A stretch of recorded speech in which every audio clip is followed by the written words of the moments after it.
Welcome. I'm James Covey. And this is Brandi Welterland, and you're listening to Shop Talk with Brandi and James. Shop Talk is where we combine our shared experiences of living cross-culturally with our work as mental health professionals. We have over 30 years combined experience living and working in parts of Europe, Central Asia, and Africa, and use this podcast to talk about what it means to live fully integrated and meaningful lives cross-culturally. We hope that you find our conversations encouraging, educational, and maybe even a little fun as we share through the lens of our training and experiences and sometimes interview guests from around the world. Thanks for listening. Well, thanks for coming back as we continue talking about depression. Yeah. And I'm glad you came back. Yeah, we are glad. Glad you're still listening. We looked at kind of what depression is, kind of what is a clinical diagnosis. We compared both the clinical diagnosis with just the feeling of being down.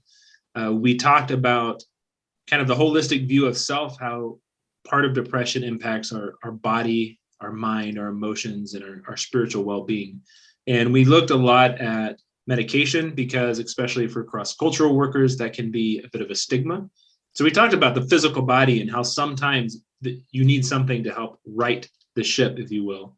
So today we're going to look at other ways of engaging for help. How can you care for yourself, your loved ones, and how do you know when you need more assistance? Right. So let's get going with that. As James mentioned, we were going to talk about just some different things to be aware of in your own self if you feel like you might be struggling with depression, and maybe how to know when you might need help, or maybe there's some things you could do for yourself to step back. And self-care is like a buzzword right now, or buzz thing to say, but things you could do for yourself to help give yourself more margin to interact with the stressful things that are in your life. So, James, do you have some thoughts about how people can recognize, like, if they're depressed, and or if they're depressed to a point where they need some clinical intervention, or if they're at a point where they could maybe take some steps themselves to help themselves? Absolutely. We talked about kind of depression isn't necessarily a point in time. It's definitely one of those spectrum things. And you may meet all of the criteria but one for a major depressive episode, or you just may notice in yourself that you're losing that ability to enjoy things you used to enjoy. You're losing ability to concentrate, to focus, to have a sense of hope. To me, hope is one of the most opposite things of depression, because depression is very inward, very self-focused. And there's a lot of shame usually connected to depression, feelings of worthlessness. So when you kind of lose that sense of hope, it can be an indicator. In our episode on burnout, we talked about how, especially in cross-cultural workers, depression can be part of this continuum from stress to burnout, where sometimes depression happens because people have been overextended for so long that their entire self can't keep up anymore. I had a friend explain that to me when we were in Tajikistan. It's like you have a rubber band that you just keep pulling and pulling to stretch out, and it just gets stretched out, and it can't bounce back anymore. Yeah, that resiliency is just kind of toasted. Yeah. So part of it is you got to be self-aware enough to know that you're not okay. And to do that, you may need to do something just to measure yourself normally. Like, how do you pause in the midst of life and do a self-check? How am I physically? How am I mentally? How am I spiritually? And how am I emotionally? You need to know yourself well enough, both when you're healthy, to also be able to understand when you're not. That's a really good point. And I think being able to take those steps to look at yourself is courageous. I think that can be maybe a scary process, or something we don't want to do. We don't want to look at ourselves and think about maybe areas where we're hurting or struggling, but it is important to be able to do that and see. I have these physical symptoms. I am also, like, for instance, I have headaches a lot. I'm not able to sleep, or I'm up in the middle of the night thinking about things, and I have really no motivation. You put all that together, that might indicate that you're not in a really great place. And you can't turn it around. For me, this is one of the big indicators of when something kind of leaves. I'm overstressed, I'm on the border of burning out, to being depressed, is that you just can't turn the ship around. A lot of times it's really disengaging with relationships. For introverts still need people. Right. And when you just can't engage in a relationship that normally gives you joy and life, and that includes your spiritual life too, I think that's an indicator of, maybe I'm not okay. I gave a talk a few weeks ago at the health class here at Black Forest Academy about depression, was listing some of the symptoms of depression. And I said isolation. And one of the kids was like, well, what if you're an introvert? Well, that's a good point. Introverts do need time alone to recharge. But when you're thinking about depression, it's someone who just feels like they cannot engage with others. It's not so much a thing. If I'm going to take some time to recharge so that I can re-engage and keep going, it's like they just don't have the capacity to keep interacting with life and with those around them. And one way to know is a change. Like introverts have the ability to be with people. Maybe they need more space for their own time. Mm-hmm. And for people that are dealing with depression, they've lost whatever that was. Mm-hmm. An extrovert may need 6 days a week to be maximum socializing. An introvert may desire less, like 2 or 3. But for those that only need 2 or 3 and do need it and recognize they need it, to have lost it is definitely an indicator. Hey, James, side note, what are you, introvert or extrovert? Massive extrovert. Yeah. Although the older I get, the more comfortable I am being by myself in alone time. Okay. Ellie's even more extroverted than I am. We're off the charts ENFP for those that follow Myers-Briggs. Okay. Y'all are both the life of the party. Yes. Aren't you as well? I do skew more extrovert, but I can get too much of people and I need to recharge. And Tracy is a huge introvert. Like I said before, like in COVID times and working from home and not seeing other people, he's great, man. He's not like he's hiding from people. He's just living his life. Living his best introverted self. Yes. Fatigue is a big thing to pay attention to because some people are just so worn out they can't do anything. And the more time they throw at it, it doesn't equal more results in terms of productivity. And there's a lot of reasons to be fatigued. Diet, not being well, not getting exercise. The longer you go not getting exercise, the harder it is to get into getting exercise. Right. You brought up a good point that you can spiral there because you're fatigued. And so doing the things like exercising, eating well, getting sunlight, drinking water, those things can even become hard to do. So then you kind of go even deeper into your hole, and then it becomes even harder to engage with those things that can help you. So why don't we talk about things that we can do just on our own to both maintain a healthy, balanced life, but also if somebody's starting to deal with depression, things that they can start doing on their own. And when we kind of get through what are those ways that you can care for yourself, we can then talk about when you need more help, like from a counselor, and then what are the counseling options available. Right. Okay. We talked about medication, but what are some of the other physical things that are just really good for you? I think it's good to take stock of how much sleep you're getting, how much exercise you're getting, what kind of foods are you eating, things that we were talking about a few minutes ago that maybe you're just going to not engage with because it takes more effort to do those things. But these things are not in and of themselves going to lift you out of depression, but they're going to kind of fortify your baseline in a way so that you have the ability to look ahead and to take another step and to take another step. So look at those things and look at, okay, what time you go to bed at night? Yeah, monitoring your sleep, what you're engaging in or engaging with before you go to sleep at night. That can be helpful. What other things can you think of? Well, I think exercise people put up there on some sort of pedestal, like I have to get a membership of a gym and then I have to go, or I have to go run 2 miles.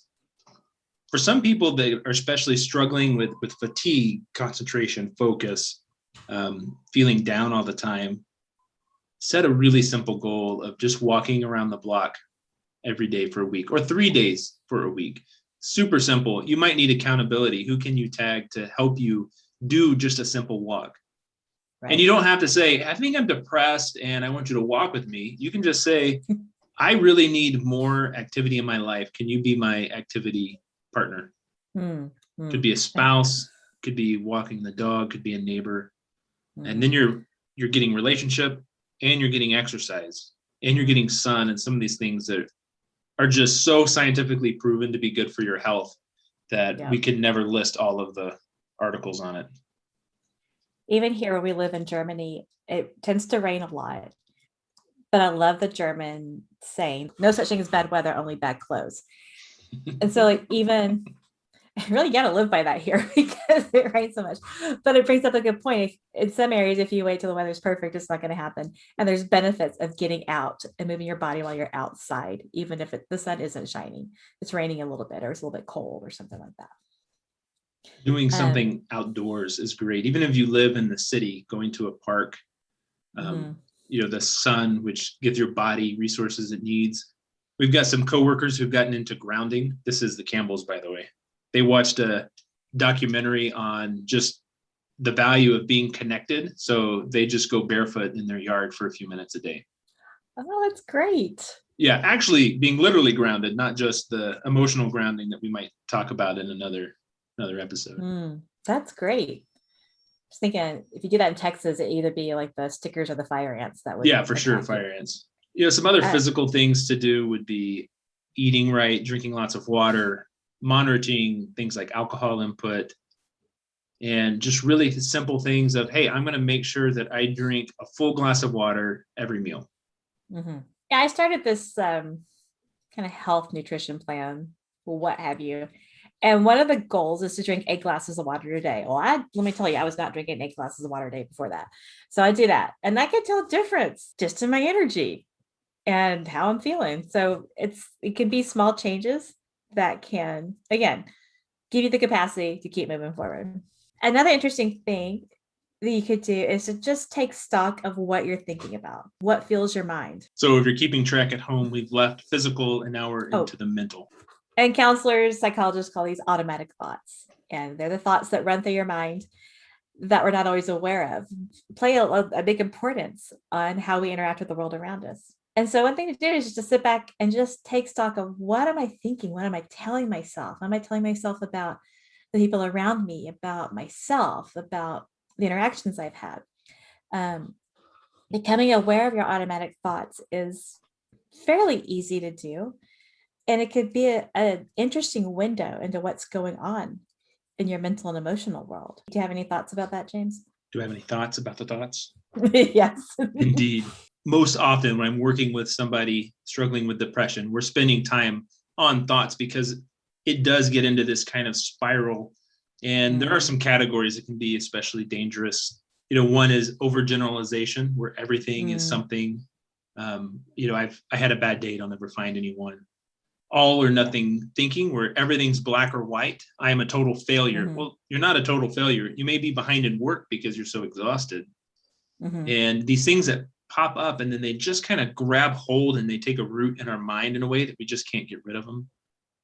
Diminishing the positive, there are positive things that happen, but sometimes those might be getting lost because of other things that are more difficult, that are just being noticed more. Right. Jumping to conclusions. So interpreting things that are happening negatively, even when we most likely don't know. Like we make up stories about what happens to people around us all the time. As we make up those stories, they become more negative. For example, that person didn't call me back because he hates me. That I didn't get asked to participate in this work thing because they think I'm worthless. As opposed to somebody was busy or there was another person that was more qualified. Right.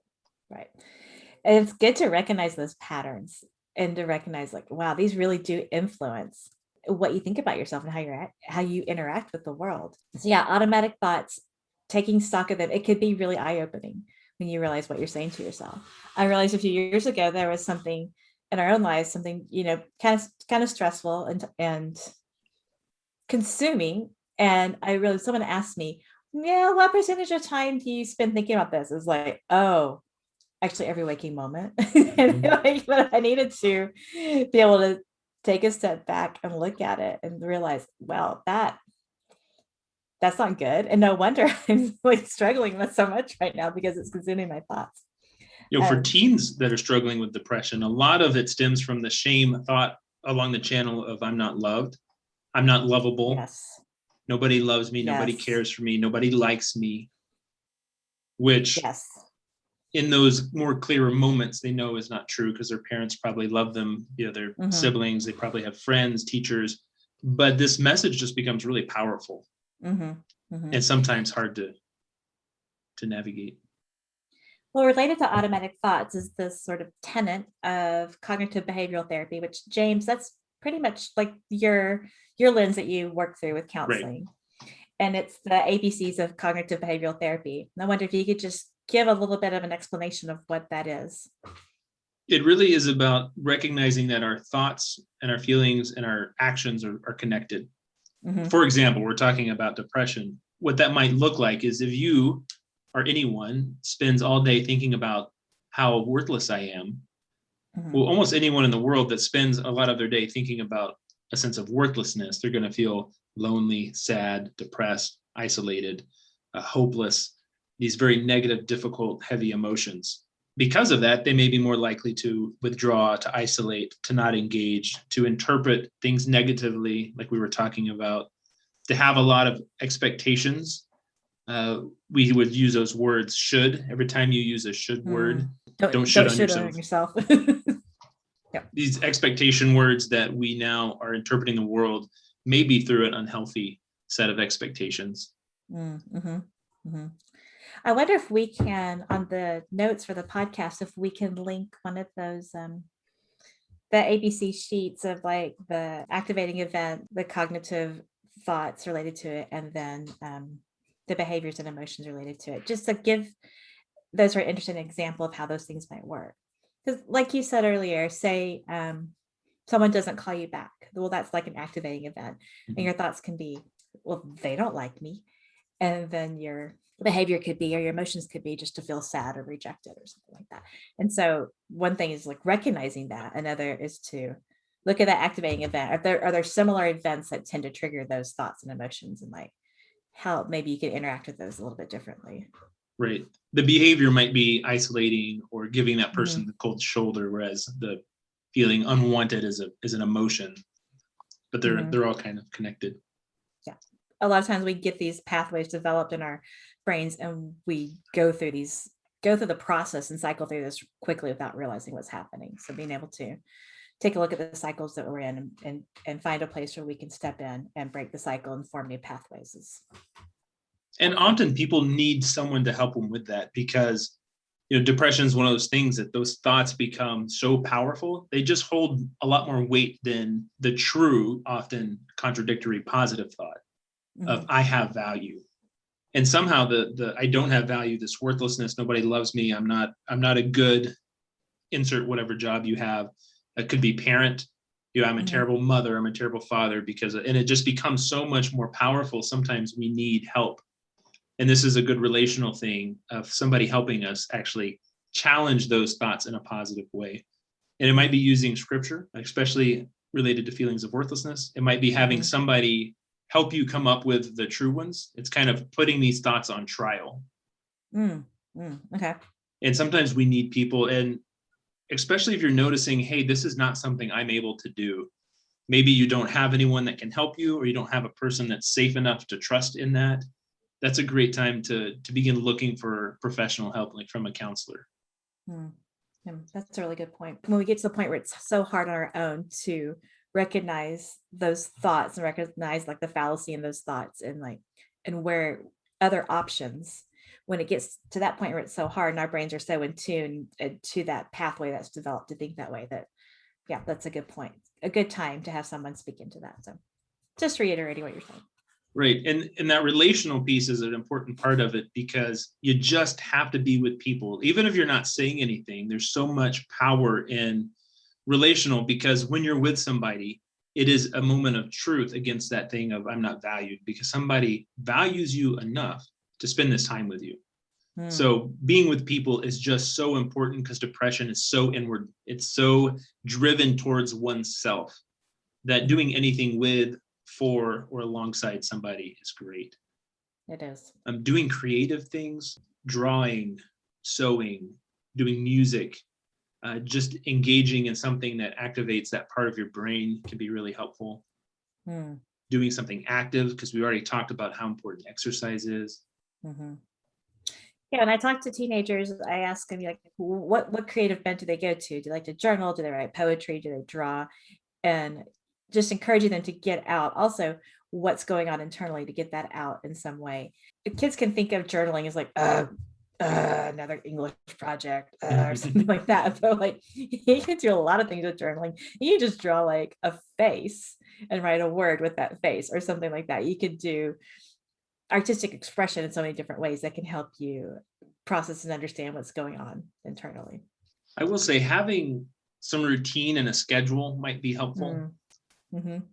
Especially if you're finding Yeah. doing one more thing is just overwhelming and exhausting. Like to add something in your life, like a walk around the block or reading a book, doing something that you enjoy and get pleasure out of, which is really hard for like parents, for example, or singles who are maxed out, living the life where they have to do everything themselves. Mm-hmm.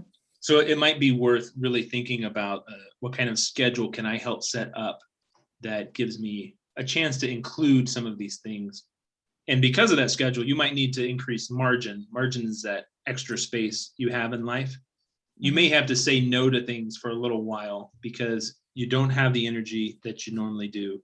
You're already struggling to concentrate. So you may have to take a step back. And for cross-cultural workers, that's hard because just living in a foreign place is more time consuming. Navigating in another language or culture is also more difficult. And then maybe managing family life and work and all this stuff. So something has to be let go of, maybe for a time, to give yourself, your body, your mind, and your soul a chance to recover. Right. Margin is such a great thing. Like when we don't have margin, it's like we're teetering right on the edge of the point of no return. For action needs to be taken either by ourselves or by someone else to give us time out so we can take the time out proactively to give ourselves margin. Or when we get to that point where we don't give ourselves any, or we're living at the point where there's no margin, then oftentimes like it has to be taken. Yeah, something I tell people is like, you can rest now or you can rest whenever you have to rest when you're like at that point where you need help. What about soul? What are some spiritual things people can engage in?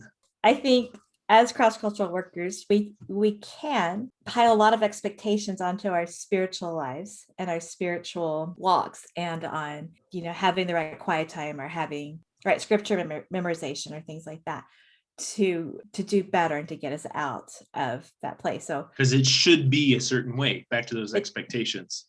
It should be. Being aware of our expectations that we have on ourselves spiritually is important. Something that I like is just putting aside the prescribed idea. And this is a very Western American mindset, a prescribed idea of a quiet time, and allowing ourselves to just sit with God and sit in silence with him and allow him to speak to us that way, to just love on us that way, just to have that time of no expectation with him. I think that can be incredibly healing and helpful. What are your thoughts on that? I think what happens a lot of times is for people in depression, they've lost that ability to engage in more things. Mm-hmm. So the idea of doing a quiet time or reading scripture or journaling suddenly becomes so overwhelming that they just don't do anything. Right. As if there's this sense of, if I don't do it all, then I'm a failure and not good enough, and I just won't do anything. Mm-hmm. Mm-hmm. It could be as simple as signing up for a verse of the day from the Bible app and just reading that when it automatically comes into your phone. Mm-hmm. It actually takes more work to get rid of that notification than it would to just look at it. Mm-hmm. Yeah, that's a good point. Just doing some little things. And like you said, not trying to prescribe it, because if we were to come up with the perfect quiet time, it would be, 30 minutes in the morning, probably 5:30, where you do half of this and half of that and a third of this. And to give yourself, and this is true of the spiritual, physical, mental, emotional side, to give yourself permission to do something different, for it to look different than maybe it did at the time in your life when you were doing the most correct, quotation mark, quiet time or relating to God, and to just let anything that can happen and just go for little pieces, little attainable goals, and allow God the opportunity to meet you in those places. Yes. Yeah. I really like that. I'm going to just venture out there and say that most cross-cultural workers who struggle with depression or who have dealt with depression, a lot of them have a skewed perspective on their spiritual lives and how they relate to the Lord. And I think that gets wrapped up in maybe our struggles with depression, our struggles with our productivity and what we're doing for God.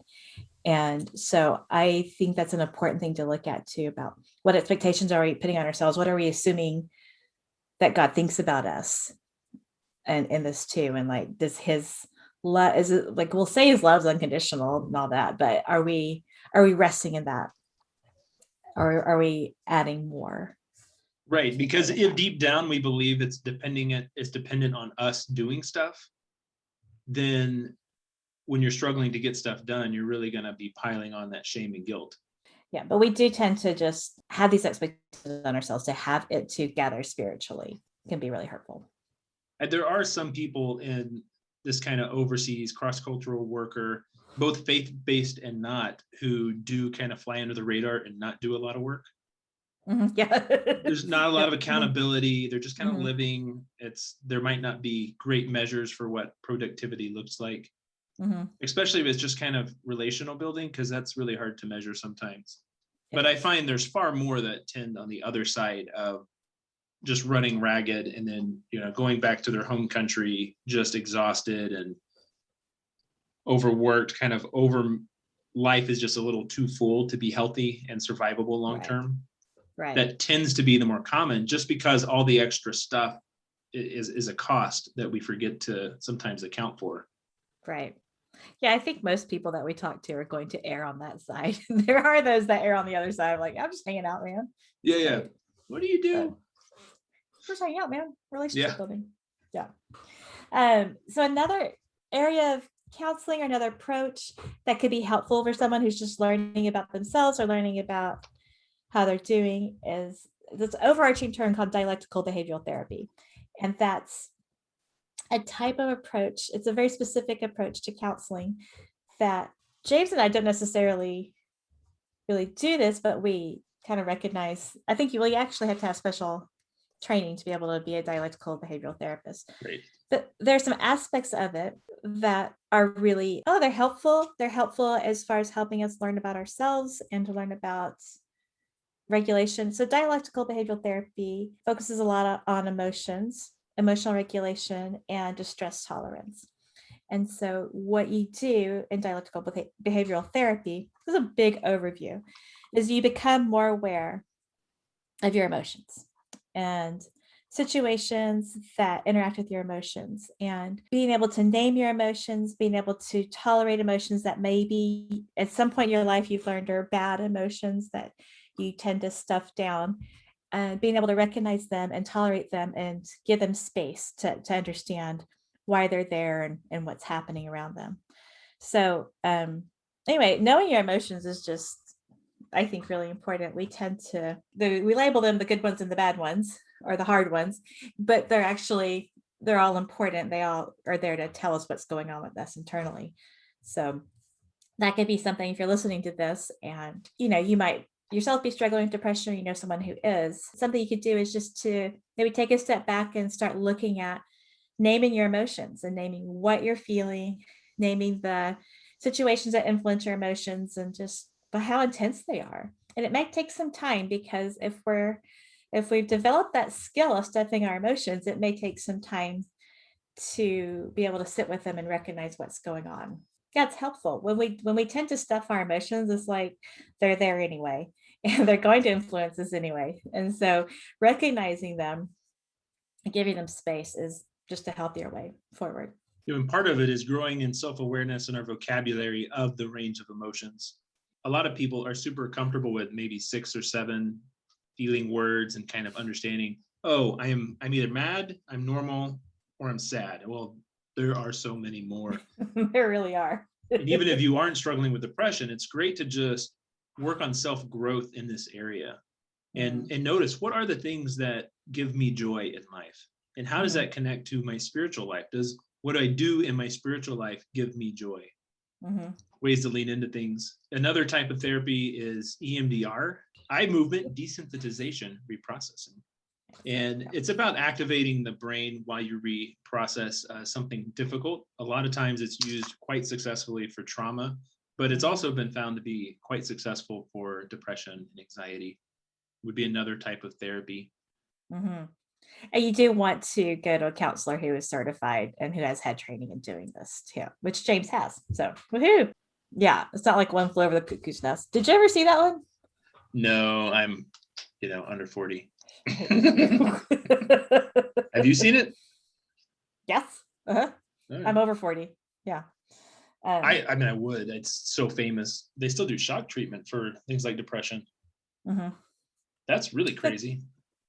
I think they do it like at a lower voltage now. Let's extremely lower, but it's still a thing. Yeah, it's not like One Flew Over the Cuckoo's Nest. It's interesting that he gets shock therapy. But he's not actually crazy, right? No, he's not. Yeah. And the shock therapy like just wipes him out. Yeah. Right. So these are just some things to consider, maybe to help you be more aware of your own self, your thoughts and your emotions, and how they interact with how you're doing. And we all need help. This is a thing that kind of baffles me sometimes, especially when it relates to depression, is people wait so long to get help that by the time they do, it's actually, they're in a really difficult place, and it takes a long time to get back to a sense of health. Mm-hmm. When really, we all need help for all kinds of things. I'm going to help somebody move tomorrow because it's just too hard to do by yourself. If we could think about mental health in that same way, it would be so great if we could think about, okay, we do need help. Like we need help moving, we need physical help, but we need help too with our mental and emotional health. And sometimes we can find that through close relationships with friends, parents, siblings, all kinds of levels of support, pastors, people we trust, staff care personnel. And then sometimes you get counseling because you do need a little professional, specialized extra input, especially when you look at these areas that we've talked about, that physical, mental, emotional, social, spiritual selves, that, you can't get any ground in one of those areas, and you need some professional help and input. Mm-hmm. Right. And so I've been in counseling, and it was incredibly helpful for me just to understand where I was, and also to help me develop tools to move forward too. So I would recommend it. It's a tool you can have in your arsenal as you're moving through life and you move through, difficult situations. And sometimes we just need that external input and accountability. Yes. Somebody sitting with us and saying, hey, lean towards this area and I'm going to help you do it. I'm going to make sure that it happens. And if it doesn't work, I'll help you think of something else. Right. I encourage you to grow in your self-awareness, to not wait till you get to the place where you feel like you can't move forward, you can't take the next steps on your own, but to be aware, are you at this place where you could just use some input and someone to help you, just to listen to you and help you process where you are, or just wherever you are, that it's okay. It's a healthy thing to engage with counseling. So go be healthy. Exactly. So, do you have any recommendations this week? No more than what we did last time. Do you? This podcast called Dear Therapists. Wait, you're going to promote another podcast? Don't listen to them. They're awful. Okay. But it's the gal who wrote Maybe You Should Talk to Someone. So she does a podcast with a colleague where they have someone call in and they do like this really, really intense therapy exercise. And they recognize it's not real life.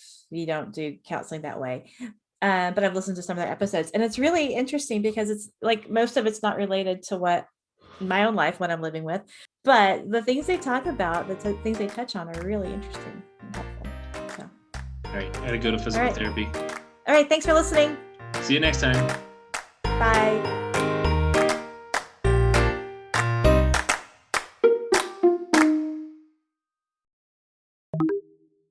Eye movement desensitization. Wow. Keep that in. Eye movement desensitization reprocessing, which is what I do. Can you say it one more? Oh my gosh. Do not put this in the podcast.